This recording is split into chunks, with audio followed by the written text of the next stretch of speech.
கிறிஸ்துவுக்கு அன்பானவர்களே, தந்திரங்களை குறித்து பார்த்து வருகிறோம். இந்த நாளுக்காக ஆண்டவரை சோதரிக்கிறேன். 2 பேதுரு 2ஆம் அதிகாரம் முதல் வசனம் சொல்கிறது, அநேகர் கள்ள தீர்க்கதரிசிகள் கள்ள போதர்கள் வந்து வேத புரட்டுகளை புரட்டுவார். தந்திரமாக வேத புரட்டு, எப்படி தந்திரமான வேத புரட்டுகளை புரட்டு, தந்திரமாக வேதத்தை சொல்லுவாங்க அப்படின்னு சொல்லுவாங்க. வேதத்தை புரட்டி பேசுவாங்க, வேதத்துக்கு புறம்பாக பேசுவாங்க. தெய்வ பிள்ளைகளே, எப்படி வந்து ஒரு தீர்க்கதரிசியிட்ட வந்து இப்போ தான் ஆண்டவர் சொல்லுவார், என்ன நீ போய் அவன்கிட்ட போய் எச்சரித்துட்டு ஒன்றும் சாப்பிடாம திரும்பி வந்த வழியே வா, தண்ணியும் குடிக்காதுன்னு வருவார். இன்னொரு தீர்க்கதரிசி போய் இல்லை, இப்போ ஒரு தேவதூதன் வந்து என்கிட்ட சொன்னான், நீர் அப்பம் பூசித்து தண்ணி குடியும் திராட்சரசம் குடியும் சொன்னான் என்ன சொல்ல உடனே கீழ்மை. இதுதான் வேத புரட்டுகள். தெய்வ பிள்ளைகள் ரொம்ப ஜாக்கிரதை. கள்ள தீர்க்கதரிசிகள் கள்ள போதர்கள் எப்படியும் வருவாங்க, வேதத்தை புரட்டி பேசுவாங்க. அந்த வசனம் அப்படியே தேவன் பேசுனது போல இருக்கும். தெய்வ பிள்ளைகளே, எப்படி ஏவாளுக்களை வந்து அப்படியே தேவன் உங்கள்கிட்ட இது சாப்பிடக்கூடாது சொன்னது உண்டோ அப்படின்னு சொல்லி அப்படியே புரட்டி அந்த வார்த்தையை அப்படியே புரட்டி போட்டுருவான். அதான் வேத புரட்டுற அநேக கள்ளத்தேடிக்கிற கள்ள போதர்கள் வருவாங்க.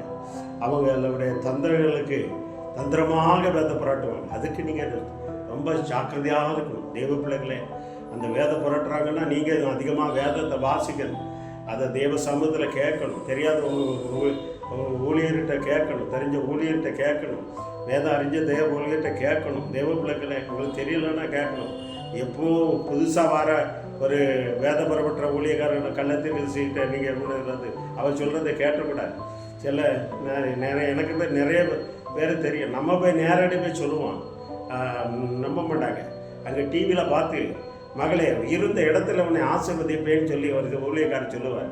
அந்த வார்த்தை கண்டு அவங்க விழுந்து போவாங்க. தெய்வ பிள்ளைகளை இப்படி நிறைய குடும்பம் எனக்கு சொல்ல முடியும். இந்த வார்த்தை கேட்டுக்கொண்டு இருக்கிற சகோதரிய தகப்பனை தாயே, வேத புரட்டுக்கு ரொம்ப கள்ள தீர்க்கதரிசி எந்த அளவுக்கு ஊழியக்காரங்க ஆண்டவர் நாமம் அந்த அளவுக்கு கள்ள தீர்க்கதரிசி கள்ள ஊழியர்கள் கள்ள ஆசாரியர்கள் எல்லாம் கள்ள போதர்கள் எல்லாம் எழுப்பி இருக்கிறாங்க. அதுக்கு இடம் கொடுத்துறாங்க.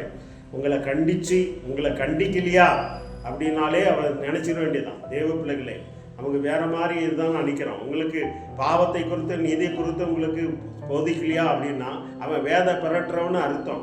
எப்படி தேவ பிள்ளைகள் எது நல்லது எது கெட்டது, எப்படி ஒரு தவப்பை நல்லது கெட்டது பிள்ளைகளை சொல்லிக் கொடுக்கணும். அதே போல் தேவன் நமக்கு நன்மை தீமை அறியத்தக்க காரியங்களை நமக்கு இந்த வேதத்தில் இந்த சத்தியத்தில் மூலமாக நம்ம சொல்லி கொடுத்துருக்கிறான்.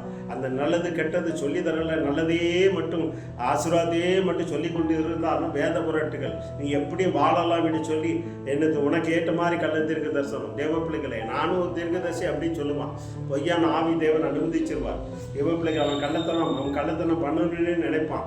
இன்னைக்கு நிறைய பேர் கள்ளத்தனம் ஊழியம் செய்யக்கூடாதபடி தேவ பிள்ளைகளை வஞ்சகமாக கள்ளத்தனம் பண்ணி அநேகர் என்ன பண்ணுவான். தேவ பிள்ளைகளே, அவன் வந்து என்ன பண்ணுவான், உங்களுக்கு அது இருக்கு இது இருக்குல்லாம் சொல்லுவான். தெய்வ பிள்ளைகளே, உண்மையாக இருந்தால் அந்த மாதிரி காரியங்கள் இருக்கு ஜோமணும் அப்படின்ட்டு போவான். அவன் தான் உண்மையான இது அது செய்யணும், அதுக்கு பரிகாரங்கள் செய்யணும். சில ஊழியக்காரர் இருக்கான், தோசம் கழிக்கணும்னு சொல்லுகிற ஊழியக்காரர் இருக்கான், தோசம் கழிக்கணும் என்று சொல்லி தோசை இருக்கிறது. தெய்வ பிள்ளைகளே, அது நீ ஜபத்தினாலே நீ அதை பண்ணணும், அதுக்காக தோசை கழிக்கணும், அதுக்கு சில இதெல்லாம் பண்ணுவான். தெய்வ பிள்ளைகளே, இதெல்லாம் கள்ள ஊழியர்கள் செய்கிற காரியங்கள். அதனால வேத புரட்டுகளை கள்ள ஊழியர்கள் வேத புரட்டு தந்திரமாக புரட்டுவாங்க.